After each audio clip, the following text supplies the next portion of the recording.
Bag, a real-life comedy podcast designed to lighten you up, make you laugh, and get you off your ass. Now that's Kristen being Kristen. Are you freaking kidding me? Start the show! What's up, everyone? It is Kristen, and this is Chick in the Bag Podcast, episode 7. I have Samantha Buckley Hugessen here tonight. Yes, she's going to be joining us. She's an author and a coach, and she's my type of girl. So, Samantha, welcome to the show. Oh, Kristen, thank you so much for having me. Yay! I'm really excited to talk to you. I really feel like you and I have a very similar mindset in a lot of ways. We're both kind of like those street smart girls that kind of like no bullshit, very direct. I know that we both really want to help people get unstuck and be the best person they can live and live their life that they love. So I am really excited to hear a lot of your backstory and some of your tips for people. And I'm hoping that we can help a lot of people. It is now March, right? So a lot of people are ready to get going. So maybe they'll get some tips from you and we'll get them started and learn some lessons today. I'm in.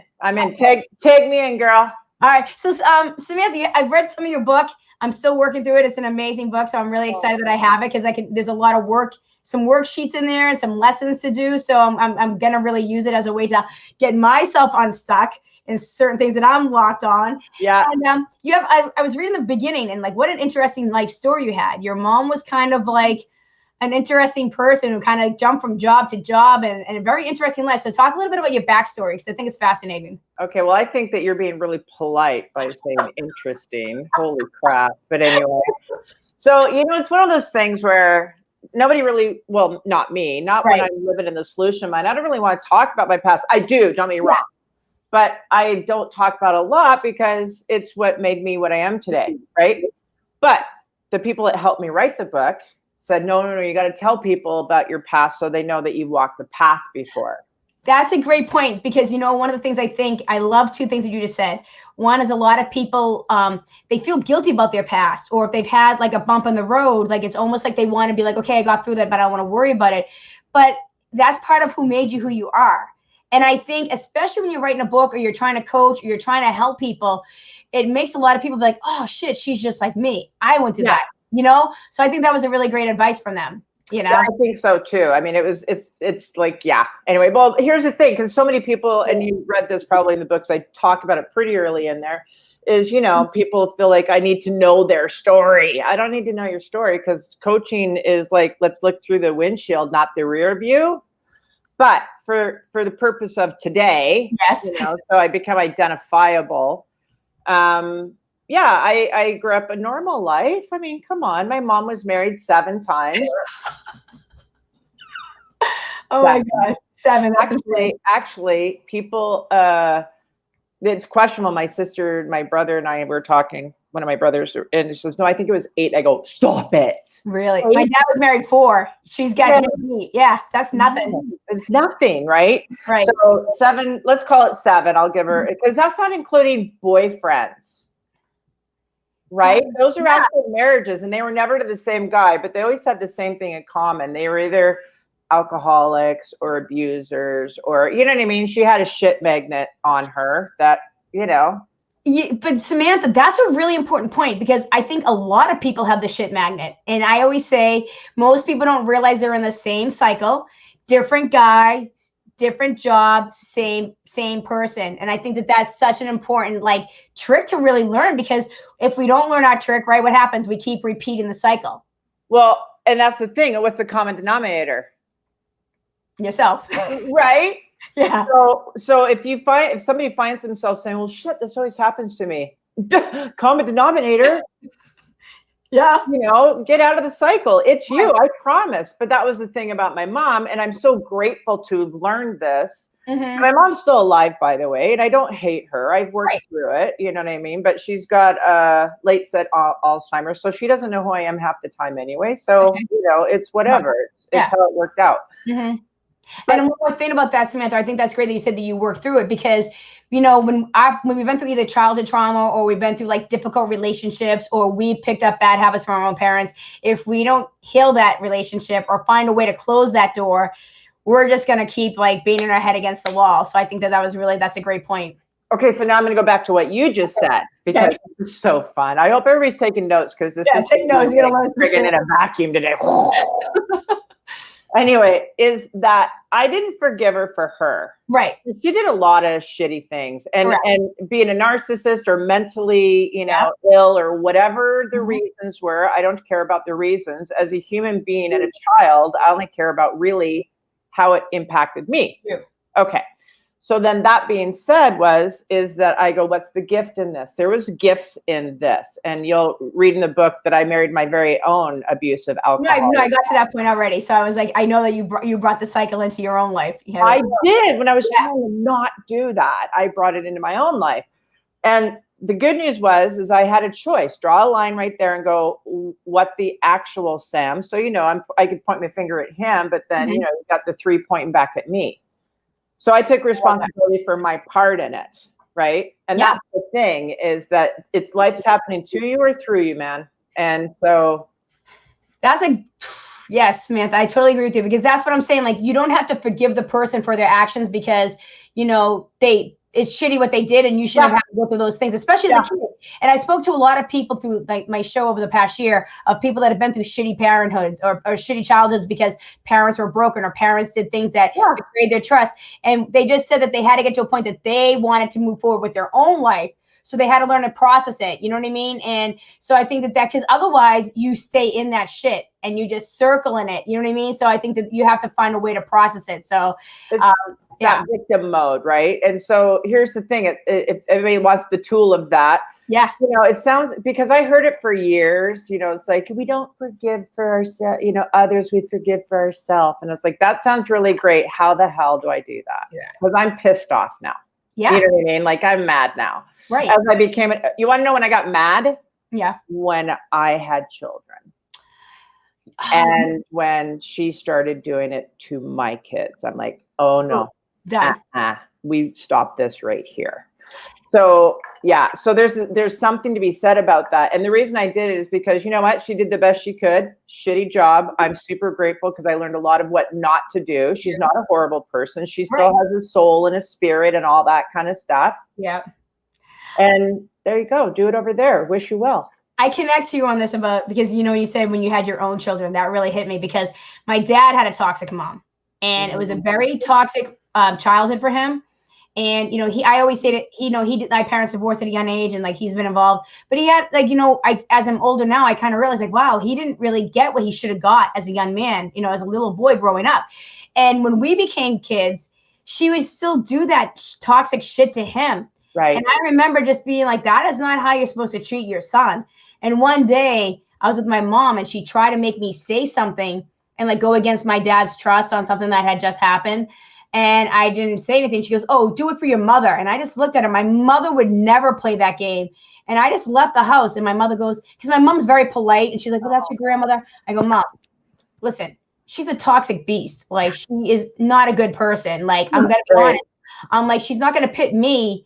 She's not going to use her toxicity to pit me against you and him. That's not going to work. And I was a teenager. And it was amazing that my mom's like, you know what, Kristen, you're right. And because my mom's always trying to do the right thing by people. She doesn't like to be disrespectful, but she's like, you're right. She doesn't have the right to do that to you. So I think that's a really great point because when you're a kid or when you're a mom, you're protective over your children. You're like, oh no, I'm not repeating this cycle for them because I'm doing right by them. Yes. Yeah. Well, that was just it. It's like, I can take it. I don't want my kids to grow up like I think maybe we both grew up. We're kind of street, smart ones, and it's kind of like, I was a survivor and I don't want my kids to ever be labeled a survivor. I know. Right? Yeah.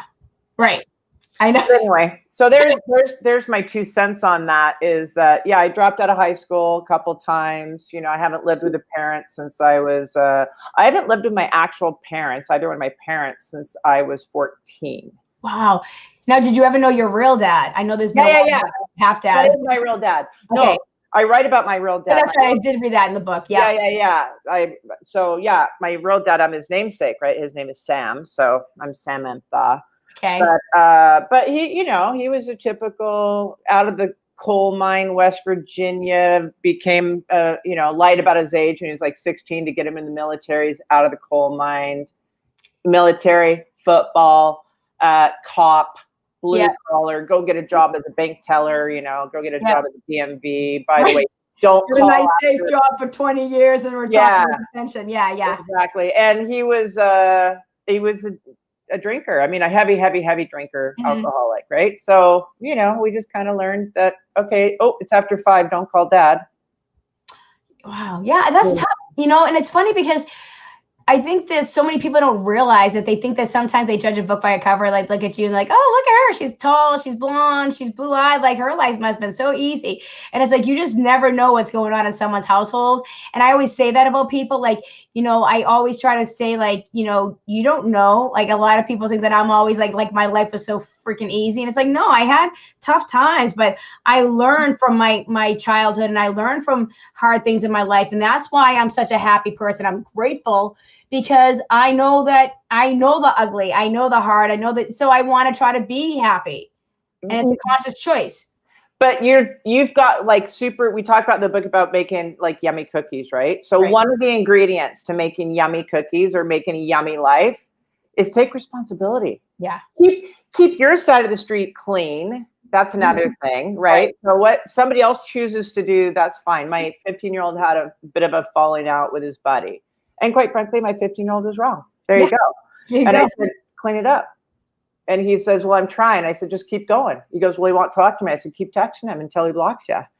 And so then I checked in a few days later. I said, how'd it go? He goes, we talked. He's still mad. I go, and rightly so. Mm-hmm. You know what I mean? It's like, it's growing up. We only grow up by doing. So you're supposed to make mistakes. And I said, how's your side of the street? He goes, squeaky clean. I go, cool. Yeah. Your side of the street, just like I'm powerless over other people, but I'm going to make sure I sleep well at night, knowing I have cleaned my shit up and done the best I can. Samantha, I love that because God, how dare you make your kid accountable for his actions? My mom raised us that way. And I think it makes you such a better human being and a better adult because you're learning how to own your shit and take accountability when you're wrong. Like you might have a disagreement with a friend. You might overstep a boundary with somebody sometime. But if you say, hey, I was an asshole yesterday, sorry, at least the person knows that you're apologizing for your actions and you can grow from there instead of just being like, well, she did this, so I'm not going to talk to her. I'm like, well, she deserved it. You can't justify your shitty behavior. When you're being an asshole, you're being an asshole. You have to kind of right. Thank you. I mean, that's it. If you guys want to know how to grow, if anybody wants to know how to grow, first take responsibility for what is yours.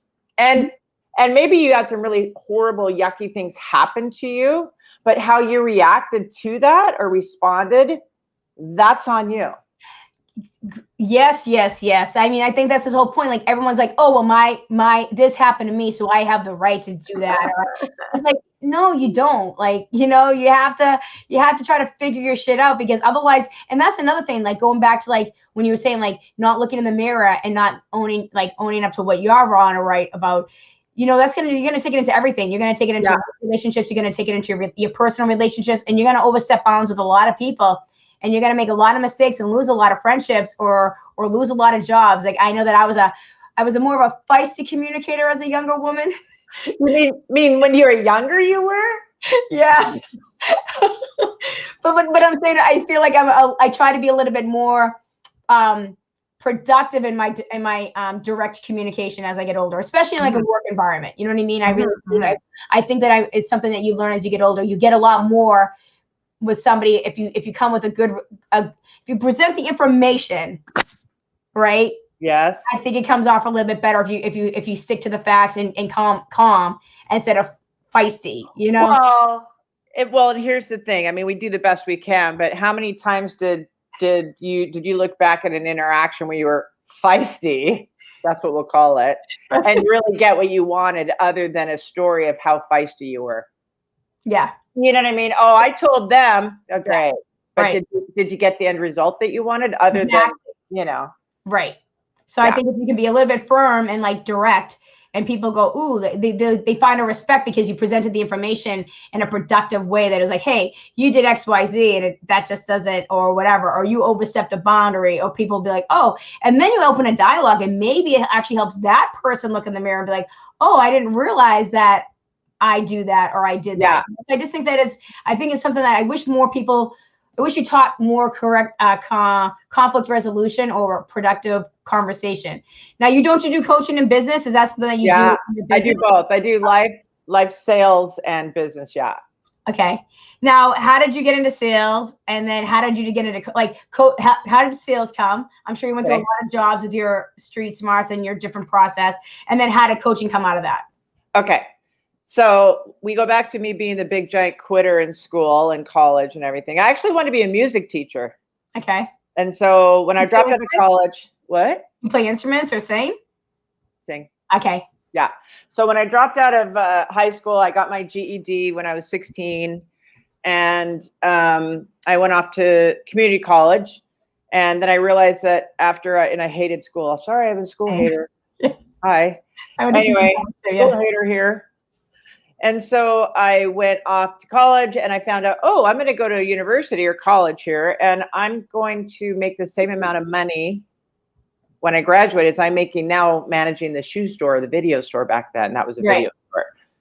So, some people have leadership qualities. I think being, super tall might be part of that. I was always taught to carry myself as a tall person, not as, this and blah, blah, blah. Plus having 4 older brothers that beat the shit out of me, that pretty much makes you want to, because they're just picking on a little sister, by the way. I'm not saying I'm reporting them for abuse. I know. Everybody messes with the little sister. Yeah. Right. Yeah, for sure. So I just got into leadership roles. It just kind of happened. You know what I mean? It's just that I'm just going to tell you, it just kind of happened. So then you kind of scale up. You kind of go, okay, well, I'm really good at this. And so I can make more money when I get really good at this. And I happened to get a job that happened to really teach me to be good at my job. Does that make sense? Like, it totally makes sense, because I think it was like school. Right. Like I would think like my management came early on because I was responsible. I was good at training people. So I got one of my first management jobs because I was a self-starter and I was a leader. So I completely understand. And then you learn your skill sets as you go along. And so it's like, sometimes the universe tells you this is what you should be doing. Right?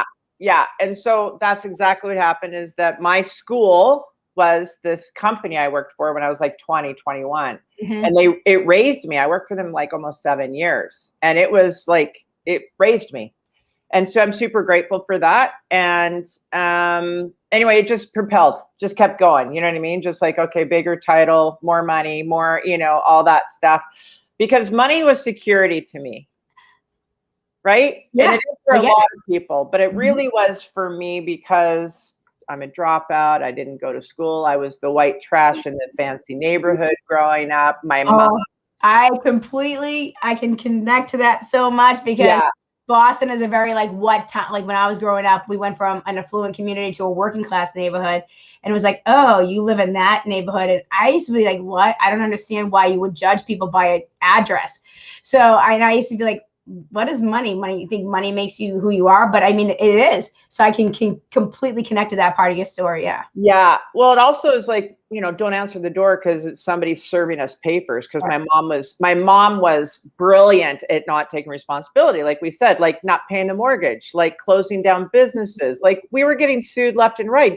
I'm a little kid. Don't answer the door because it's someone that's going to serve papers. It's just like, so security was everything to me. I don't need you. I don't need you. I don't need you. I'm going to do my deal. Right? Right. So that's how I got good at managing and leading and selling. And because my heart of hearts, I always want to help people. That's always been a thing. I love helping people. Yeah. And I learned very young, how you help in my world. For me, I help people by growing them. I love that. By growing them, giving them, skills or whatever it is. So that's how I got into sales and management and everything. And then the way I became a coach is, I'll give my husband credit on this. He's like, you always help everybody. Why don't you charge for it? I'm like, okay. Just kidding. Good for him, because that's like such a hard thing when you're a helper. I know that's one of the things that I struggle with, is like I almost feel guilty if like you have to ask for money, because like, I just help. I just think, I just do it for everybody. Like they come to the bar and I help them. This person calls me, I help them. You know what I mean? Like I get on stage, I help them. So yeah, I think that's good for your husband for pushing that initiative. But I didn't want to be, like I said, I'm not really good. I'm not patient. I'm not terribly empathetic with past stories. So me being a therapist would not be a good idea. Right. So I just took this skill and I went to school, creeping me out. I went to school, but I loved it. I went to school to become a coach. Yeah. And reinvented myself at 45 years old. I love that. Yeah. Right? Why not? Well, you're look at you. Yeah. You are too. I think that's what so many people think. Like, they don't understand. Like, you have chapters in your life, just like a chapter of a book, you know. And a lot of times, especially as a woman, like a lot of times you're building your family, your marriage, your career. But then sometimes your career, when the kids get a little bit older, you're like, what's next? Or I'm sick of doing this. Like, what is the next thing that I'm passionate about? And I think that's what a lot of people have to realize, that it's okay to have a new chapter at 45. And do it imperfectly. Everybody's like, well, I can't because I would, but, oh my God, I hate the would buts. I would, but what? Oh. You would, but what? Like lean in. That's just an excuse. Yeah. And it's okay if it's an excuse, and say, I have an excuse. I'm chicken and I don't want it that bad. That's fine. Yeah. Yeah. You know, well, what if I fail? You only fail if you're in the game. Yeah. There's no shame in getting knocked down when you're on the field, my friend. Right. Yeah. You know, so anyway, where were we? No, you totally made that perfect, because that's what I was thinking. I love that. I want to backtrack when you were like, I wouldn't have been a good therapist. I feel like the same way, because a lot of therapists like, how did that make you feel? How did that make you feel? And I get it. I mean, people should do it to get there. But for me, when they sit in front of me at the bar, I don't do all that. I just go right for the jugular. I think that's kind of similar how you coach. And I think a lot of people go, wow, I didn't even really put that together, because I skipped some of that stuff sometimes. And people are like, that's so true, Kristen. Thank you so much. That made so much sense to me. And I think that's what a good coach can do for people. A lot of people are, like you said, one of the things you said, are you a perfectionist or a procrastinator? And I think so many people, we get stuck for a lot of different reasons, either from things that people told us, either afraid to fail, perfectionism, and procrastinator, you know? Yep. So, yeah. What do you think about that? I think you're 100% right. I mean, procrastination is usually fear of being found out, or doing something that we don't want to do. Right. Well, guess what? We have to do shit we don't want to do, guys. I mean, sometimes you don't have to spend your life like that. I mean, the book right here, listen, the book says, the guide to designing a life you love. So you get to have a whole life that you would love. I have a whole life that I would love, but I have little pieces of it. I don't want to do it, but guess what? We're going to do it. But there's small pieces of it, not the big pieces of the puzzle, right? So yeah. It's procrastination is because we don't want to do it. Even though am I wrong? No, you're 100% right, because I know that I am such a procrastinator on certain things. And then I have noticed this past year, when I stopped procrastinating, every time I took an action, it's tripled or completed completely different ripples for me. So I'm like, okay, cut the shit and stop procrastinating, because you're stopping your progress by doing that. That's the supersizing it. That's the universe just going, thank you for moving. Let's go. You know, and I think this is another thing, is so many, you got to believe in something. You know, I wrote that in chapter 2, right there. Yeah, I was really talking about spiritual, because you've had a lot of different religious, and like a lot of people get, like you were saying, like same thing. A lot of people get caught up on the religion. They're like, ooh, but I'm, and I think I'm one of those people you hate, because I said I'm a spiritual, I'm not religious, but it's because my parents, like, I was brought up in a certain faith. I was brought up in Catholicism. I was going to say, let me guess, Catholic. Yeah, and then going to Catholic high school was so conforming to me, and I was always like, but why? But why? And the teacher was like, just shut up, Kristen. But then as I got older, I'm a very big believer, when I speak to the man upstairs in my car by myself, I always get an answer. And I'm a big believer, when I trust the universe, it always lines up for me. So you get into that little thing. And as much as you're special, because I think you're really cool and you are special, what you just said is true for every single person. And that's where the doubt comes in. They don't think, it's like when I work with my clients, you know, I'll say, okay, so what's your answer? I don't know. I said, no, you do. You know, I'm kind of tough to work with, because I really have done this for 10 years now, you know, every day, well, work days, right? Coaching. It's like, no, you know the answer. The answer exists. You need to get out of the problem and stop saying I'm confused, because that's just your paradigm keeping you down. Right. So if there was an answer, Why not ask whatever that is that you believe in it, be it God or energy or universe or source, and say, okay, what is it I need to know about this? What is this? If I was going to do something, what's a good next best move? Right. You'll get an answer. Trust me, every time. People should try it. Totally agree with you, because I was saying to somebody earlier today that I feel like I'm a connector sometimes, and I'll read something or somebody will DM me like you, and it'll be like, oh my God, I'm supposed to have this conversation with this person. And then like something I learned from this conversation will go on with another, and it kind of ripples out. And every time I've ever been like, what should I do? Do I do this? Do I do that? And I just say it, like, it literally would be like something will come in front of me that told me this is what I was supposed to do. So I completely agree with you. And I love the fact that you said you're tough to work with, because that probably means that you're good and people get results with you, because you have a quote that you said, and this is one of my favorite quotes: you will be too much for some people, but they're not your people. And I agree, right? They're not your people. And here's the thing my clients know about me, because I've had some clients that literally have been with me 10 years. Wow. Right? So they get me in the sense that I just want the best for my client, period. I have nothing else. I got nothing in the game. I don't get paid more. I don't get loved more. I don't live somewhere. I'm not a mom, a sister, girlfriend. I'm none of those things. I'm a coach. I'm the only person probably on the planet that's 100% in my client's corner, because there's no ulterior motives other than their success. Right. You know? Yeah. So I am kind of tough, because it's like, you're paying me money. Stop. Yeah. I want to feel really good about this, so my clients get really good results. Yeah. I can tell when they're doing the work or not. It's like, don't con a con. My dad taught me that. Sam, don't con a con.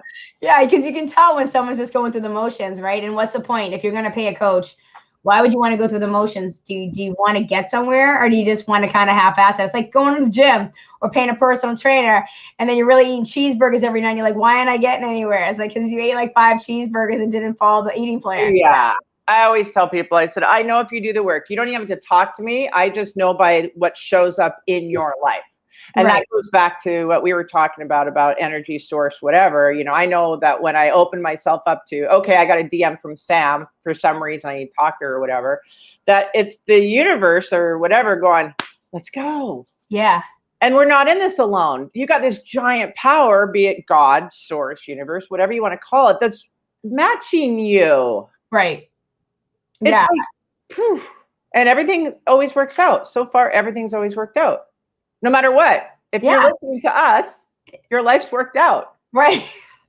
And anything that didn't work out was the lesson of what it might lean into something else. So it's like, it all kind of goes around. So it's like, it's okay.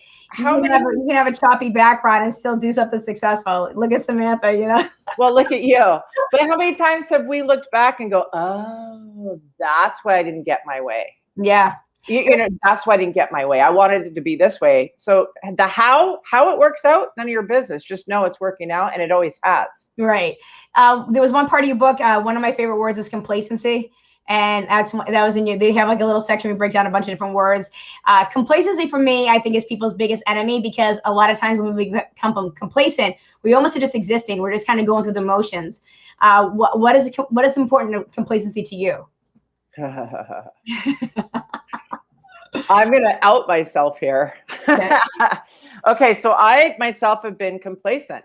Me too. I'm going to say for like the last 2 years, 3 years maybe, because I designed this life I really loved. I got to raise my kids. I got to work like 20 hours a week. I mean, like my life was easy, and I'm almost embarrassed to say how easy it was, but I would say to myself, you deserve easy, because it was really fucking hard for a long time. So good not being a saboteur in your own life and stuff like that, right? Well, then I got a little too complacent, and I realized I got a little too complacent. So now I've actually hired a business coach for me, mentor / and she's kicking my ass. So I'm going to tell you, if you're wondering if you're just coasting, you are. Yeah. It's like, the answer. And come on, part of your job as a bartender. Alcoholics know they're alcoholics. It's not a surprise. They're hiding it from you. Right. Okay, one piece of it might be denial. Right. But they know deep down inside. It's like, Right. they thought to themselves, I wonder if I have a drinking problem. Yes, you do. I think everybody does in 2020. I think so. Everybody got through this past year. I think rehabs are going to be so busy next year. So yeah, that's a funny point. Yeah. The reason I can't lose my 15 pounds is because I fully enjoy my margaritas on the weekends and my scotch and my wine. So Yeah. That's me. But no, I think that's really important. I think a lot of times it's very easy when you get into a good groove, and there's nothing wrong. I mean, it depends on what you want. Like some people, if you've reached and you're good and you're fine with where you're at, and you want to go to work and you want to come home and you like to have, put your show on in the night, that's great. But yeah. I mean, if you do want more, you got to check yourself with the complacency, because it settles in really easy. It's very easy to become a person of habit, because it's really how we raise society. You know what I mean? You get up, you go to school, you do that. Then you go on to college and you do that. Then you go to work and you do that. So it's kind of the way our society is kind of created. So, I mean, if you want bigger things, it's okay to want bigger things. Don't feel bad about it, but you're just going to have to shake it up. Okay. So I'm going to marry something to this wanting bigger things, especially to my Catholic girl guilt girl here. No, just kidding. My mom's got that. I don't either. No, but here's the thing is that, people will say, well, it's not all about the money. Of course it's not all about the money. Right. Duh. You know what I mean? But money makes things a lot easier. And so I tell people that money doesn't buy happiness, but neither does poverty. Right. So let's take that money piece, because sense of deserving is something that comes up with my clients all the time, male and female. Yeah, it does. Sense of deserving. Oh, I feel like, I don't deserve it, or it came too easy, or it's too hard, or whatever it is. Here's the truth of the matter. Go ahead and make the money anyway. And if you don't feel like you deserve it, donate it. There's so many people that need you to be abundant. You can help so many people. So, you know what I mean? So insert that.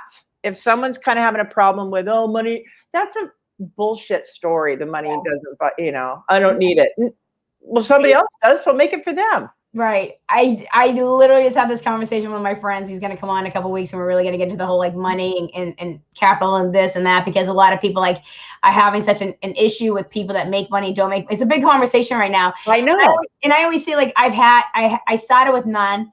So my mom was really, really taught us that it's about so I have the inside piece, but there is a lock when it comes to the finance thing, right? But it's true. I don't need it to make me happy, but you're right. It makes life a lot fucking easier. And that's one thing I will say, because especially this year, it's really made me realize, I want to build my own thing, because watching what happened this year, you're like, if you're doing your own thing, nobody can tell you that you can't go to work. You know, so that was the knock over the head that I needed this year. And that's what made me kind of be like, all right, I'm kind of ready now to kind of look into what are some of the options, or what is the way I want to do it, It's like this year, I think, was super important. I'm just going to say it was super important. And for a lot of people, look at all the real estate, look at all the people moving, look at all the remote, look at all these people that said, well, I'd love to, but I can't. Right.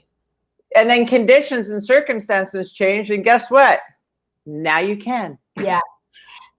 But, I totally agree with you on that, because you had a big video about that I really liked. And I felt the same way. I had a love-hate with 2020. It was a big year of growth for me. And I really feel like people really found out what was important. I really felt like people got back to basics. I'm kind of a simplistic person. I like the basics. It's the little things that you need in life, not the bigger things. And a lot of people have it flipped. And I feel like that's why so many people are unhappy. And I was like, oh, this is great. People caring about one another, and they're they're having dinner with their family, and they're going for a walk at night. I'm like, this is so great. And then so much other stuff happened, and then so much anger and I think you were saying fear and frustration and all this stuff happened. So I think you were saying we don't want to go back to normal. No, we want to learn from this, and we want to find, and I love that you say this, solutions, soul, SOUL. Cool. Yes, it's such a great point, because we have to get back to understanding that we're different people with different journeys, and it's about the soul though. But if you come from a place of kindness and empathy and doing good things, then the uglier stuff isn't as bad, or the fear. So talk a little bit about that video and what you want people to learn from this past year and take it into 2021. Well, again, it's solutions, right? Because we're all wearing a meat suit. You've got that. And you and I've talked in the past, briefly about values. Yeah. What are your values? Yeah. Are they kindness? Are they giving? Are they family? Are they fun? Those are all cool values, right? So Right. a lot of the separation that's happened this year, I would say if you look at deep in it, it might be a separation of values. So there's that piece. But it's kind of like, let's look at, okay, wait, I'm going to change subjects. I have to tell you something that's going to be happening with a lot of your listeners, of people watching this, because this is the new thing that's coming up with my clients. Ready? Yeah. What they should have done this past year and didn't. So now they're trying to push themselves down again. Oh my God, I had this opportunity and I haven't done anything for the last 13 months. And I'm going to beat myself up. Stop it. That's serving nobody, right, including you. Right. So draw a line in the sand. You spent the last year in a situation that you could have never predicted would ever happen in your lifetime. I want to, if I can just interject for a second, because one of the things I think that was so important about 2020, it was a lot of people either, I think some people were just trying to survive. Yes. And I said to people like, listen, I came on with kind of doing a nightly show, trying to make people have an hour away from the news cycle and trying to lift people's spirits, because it was just like, it was Groundhog Day for a lot of people. A lot of people didn't even get dressed, or some people were thrown out of their schedule and didn't know what to do. So I was like, listen, don't beat yourself up. Some people really rose to the occasion and they created businesses and they moved and they changed their lives. And I think a lot of people look at me like, wow, damn, Kristen like worked a job and did all this stuff. And I don't care. I was just very lucky that I rolled with it. I felt like I knew I needed to stay busy. But then if you just got out of bed in the morning, good for you. Because I don't judge you either way. Some people just were like, hey, I even got out of bed this morning. That was hard for some people. So and that's what I think you're saying. Like, don't beat yourself up whether you rose to the occasion or you just got through it, because it disrupted so many people's lives and nobody had been there before. So hey, if you got through the year, you got through the year, whatever. And so here we are today. So presence is such a cool thing. Okay, so that was that. You can look at it, and how do you want to spin the story? You know what? I got through it, like you're saying. I got through it. All right, you ready to roll up your sleeves? Let's go. Yeah. And there's learning in this past year. There's 100%. So much learning. So the one piece that from this part we should give people is, if you're going to spend time beating yourself up, is because you want to stay stuck.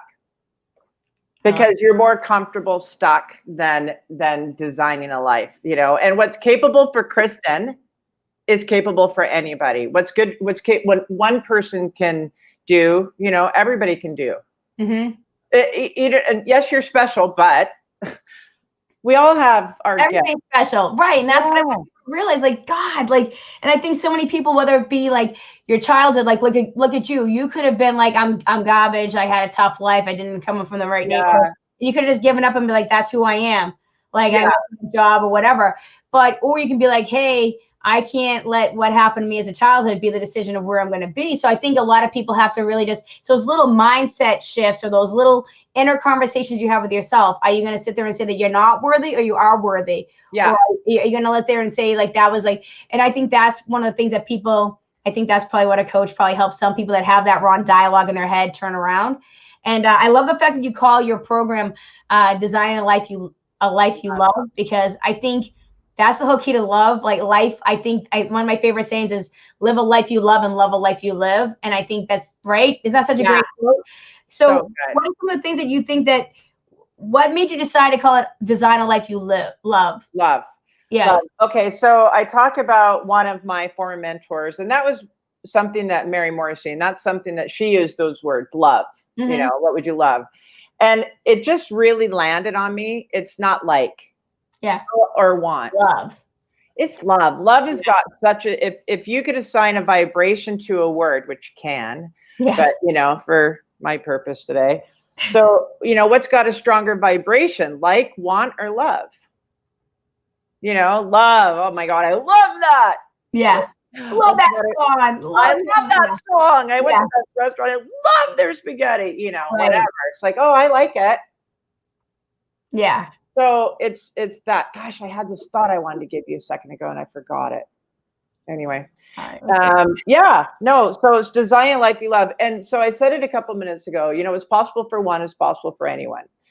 The stuff that I teach in the book and my coaching and all that, yes, it's got my spin on it. Yep. My life experience on it. I didn't invent this shit. Right. Okay. I learned it too. Right. I learned it through going through it. I learned it through watching others. I learned most of my lessons the hard way, by the way. Yep. Sorry. I wish I could tell you. It's like, oh, don't do that. That wasn't me. It's like, well, watch me. So I got my thought. Everything is a thought. Yeah. Okay, hold in with me here for this, because I want to hear this. if nobody takes anything from how you and I talk today, I want them to take this piece. Okay. Everything is a thought, period. So true. It's how you think about things. Mm-hmm. It's how you respond versus react. Everything was a thought before it became a thing. Follow me. No, I'm following. Somebody thought up water bottles. It's a thought before it becomes a thing. What's one thing that you can, no matter what, control, Kristen? Ooh, my thoughts. Thank you. Because that's one of the things, somebody asked me yesterday in the DM, like, how do you stay positive and happy when the world's a mess falling around you? And I was like, because I call myself a realistic optimist. So I'm optimistic, but I'm also realistic. So I look at the ugly, I look at the bad. I know that evil exists. Yeah. Right? But I understand that I can't consume that only because what I think is what I become. So if I only focus on that, I'm going to wallow in it, and then I'm going to be swimming in it, in the ugliness. So then I have to take it, know it's here, and then I'm all right. Well, how can I flip it? So then I try to bring some positivity, some light, some dialogue, some conversations, and hopefully I can lift a couple people out of it and maybe give them some nuggets along the way. So that's how I kind of deal with it. But you're also modeling. Yeah. I mean, you're modeling it. And that's the thing. It's just you do the best, Kristen, you can do. Right. And people go, man, she can do it. I can do it. And it's, I'll throw life rings, but I'm not jumping in the water anymore. You know what I mean? I'm going to throw you life ring, man, and I'll throw it 3 times. You better grab it. You don't want to grab it, man. You're going to just drown. No, right. That's such a great point, Samantha, because that's what I always say to people, like, listen, I'm the biggest encourager. I will tell you that you're amazing, and I will listen to your problem, and I'm going to tell you the truth. But if you consistently keep going back and smashing your head against a wall, then you're going to knock yourself out. I can't knock myself out. You know what I mean? So I think that's so true, because you want the person to learn. They have to decide that they want to change or not change. So, yes. And where's that point? So here's some other tools on the thought thing. And, you were saying, people's like, how do you do this when the world's so crazy and so bad, or blah, blah, blah. Right. Okay, so this is really important. Don't deny the facts. Right. Don't deny it. Yes, the world's really shitty. It's bad. There's terrible things going on. There's fights. There's blah, blah, blah. There's all that. So don't deny it. Right. Here's the step. Okay. Energize the truth.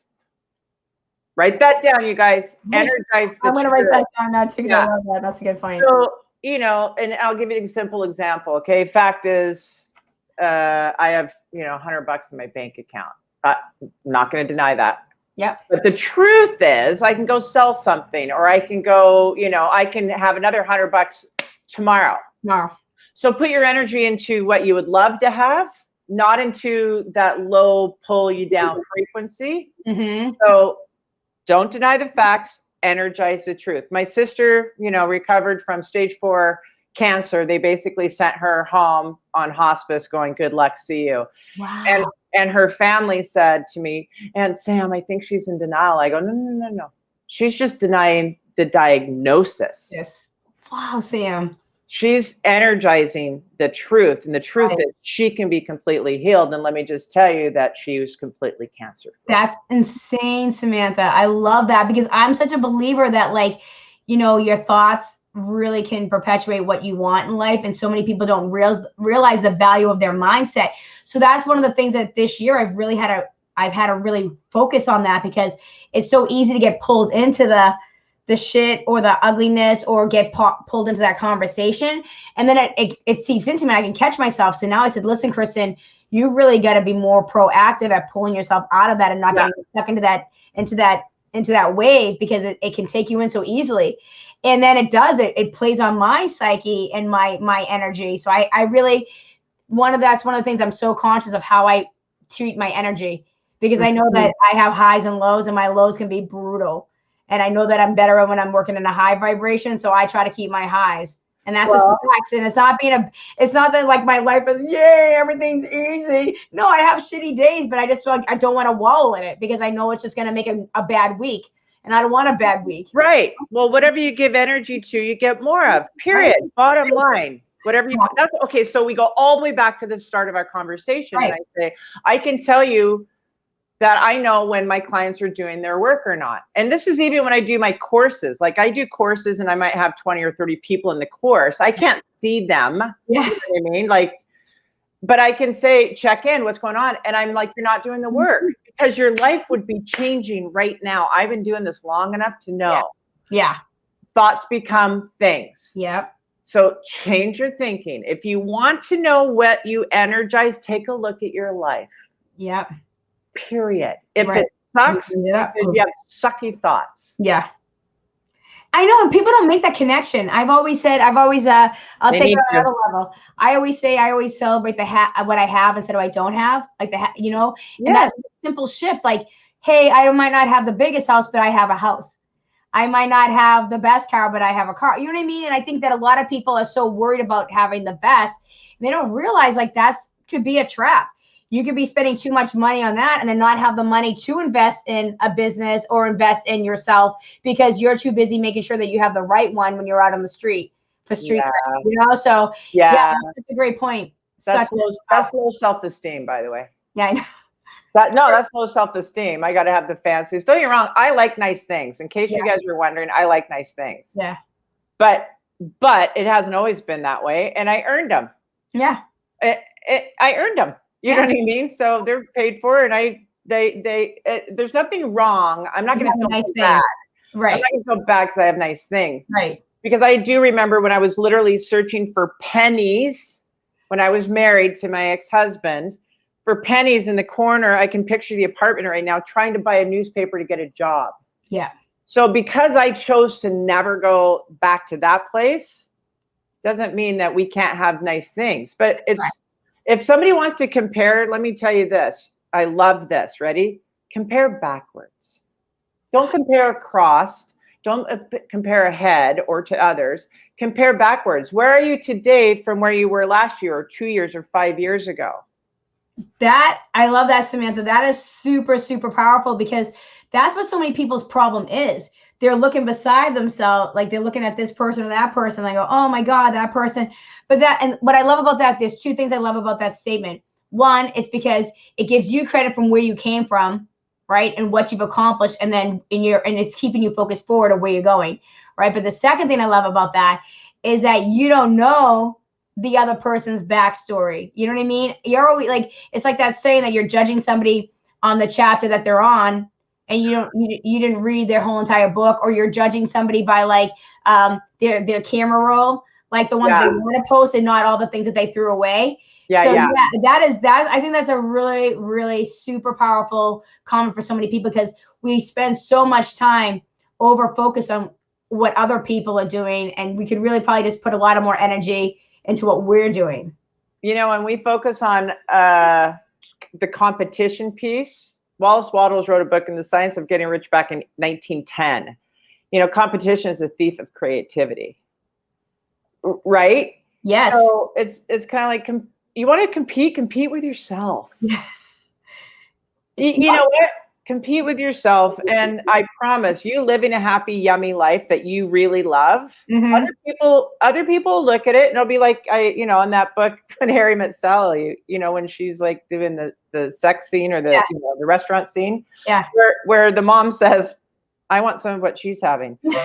You do you and model you, and you live a really yummy life, and then people will be attracted to that, and you're going to get more people that kind of become part of your tribe. Right.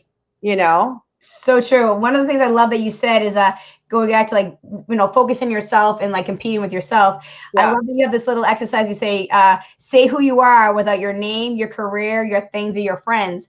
That really gets back to like, who are you? right? And I think when you, that kind of like take all that shit out, right? Who is Samantha? Who is Kristen? That's so like tough for people to do. I dare people that when, you know, the world really starts opening up and you go back to bars and cocktails, and I dare you to start a conversation and you can't use the, so what do you do? You know what I love about you saying that, Samantha? That's my biggest pet peeve. Is it? Yeah, because I call it like, I always call it like an interview, right? Like when I was a young girl in Boston, you'd be at a club and guys were like, oh, where are you from? What do you do? Where do you go to school? I'm like, is this an interview?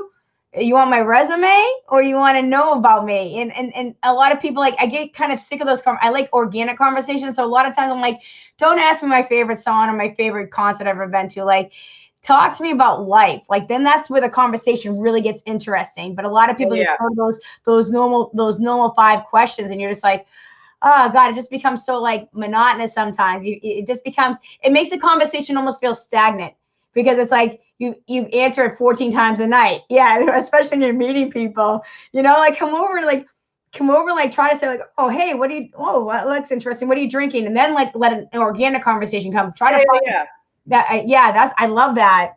Well, because how many people get hung up on what they do? It's like, you're not your job. That's just what you do for money.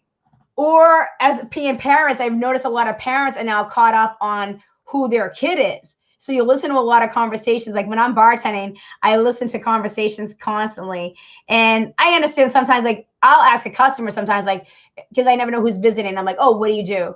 You know what I mean? Just so I know what they're coming from. Yeah. And build off, like, so, you know, and then I'll kind of try to get into other things. But sometimes if I'm trying to figure out like what the job is, are they visiting? Do they work in the neighborhood? Because for me, I'm trying to decide if you're going to be a regular that's going to come in all the time, or are you just passing through.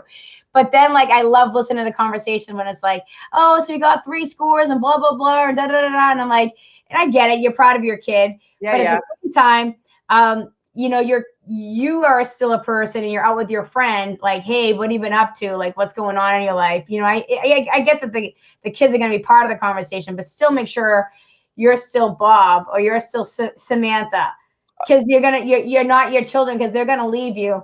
I hate to tell you, like, and I unfortunately, but they get bigger, like, especially now with the technology, man, you're lucky if you can get a conversation out of some of these kids nowadays. Mine's getting ready to go to university. So shut your mouth, Kristen. I know. No, but here's the thing. It's not an all or nothing. So I think people are listening to us going, well, how the hell do I talk to people? It's not black or white. It's not all or nothing. Mix it up. But it is, are you identifying your worth with your job? Because guess what? If you lost your job this year, well, and you identified with your job, you're screwed. And it's just not the truth. That's it. It's not the truth. The fact is you don't have a job. The truth is go design a job you love, you know?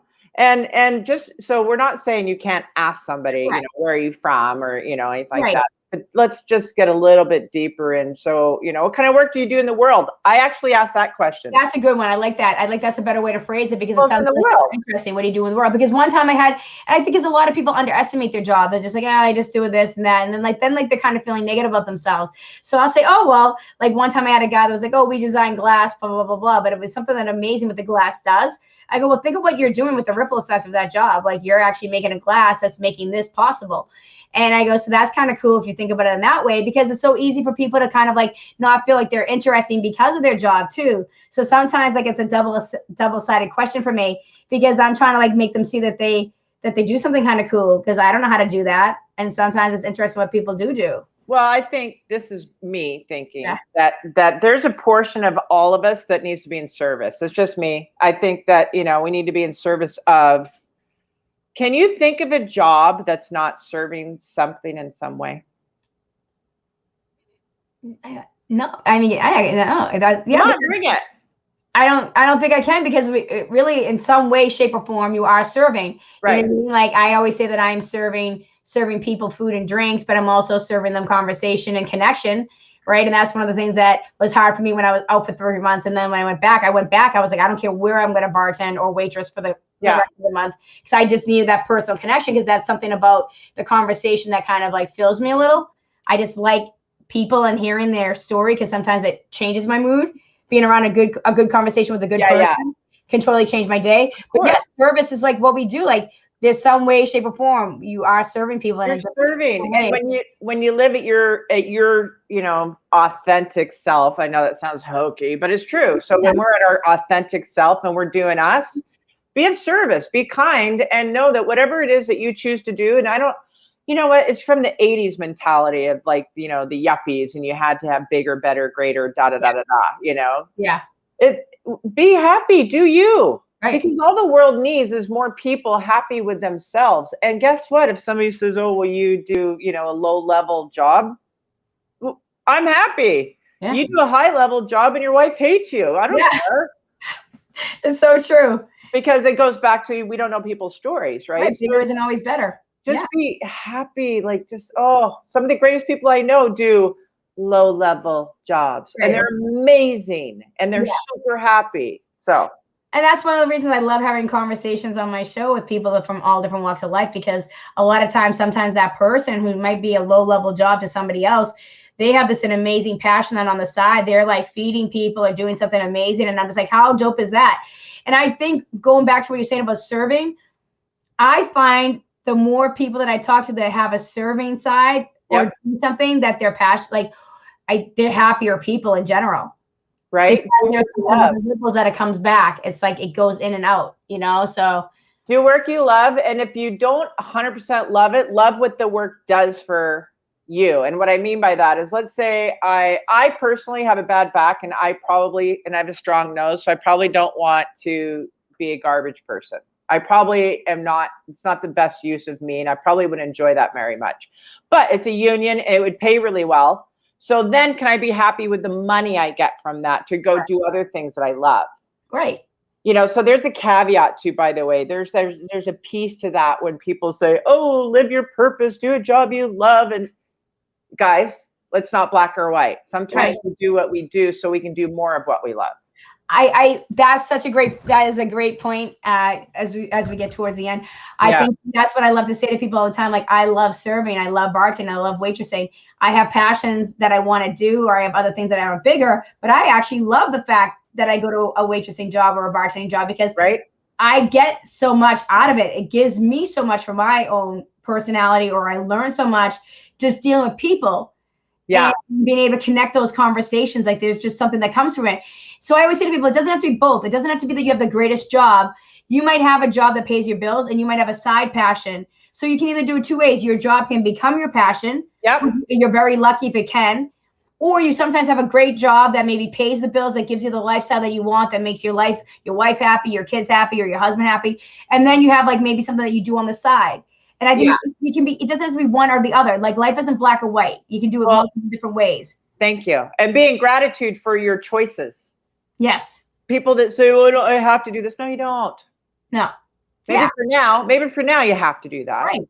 But I promise that if we start going another direction, you'll get redirected. Life will work out differently.